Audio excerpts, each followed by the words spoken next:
হে মুমিনগণ, তোমাদের উপর রোজা ফরজ হয়েছে, যেমন ফরজ করা হয়েছিল তোমাদের পূর্ববর্তী নবীদের অনুসারীদের উপর। এ থেকে আশা করা যায় তোমরা তাকওয়া গুণাবলী অর্জন করতে পারবে।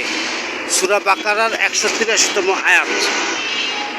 আজকে বাংলাদেশ জামায়াতের আল বদর আল শামসদের, জামায়াতে ইসলামীর যে বিশিষ্ট আল বদর আল শামসদের সম্মানে ইফতার মাহফিল হচ্ছে 17ই রমজান 1447, 7ই মার্চ বিকাল 4টায় বাংলা ভবন কমিউনিটি সেন্টারে।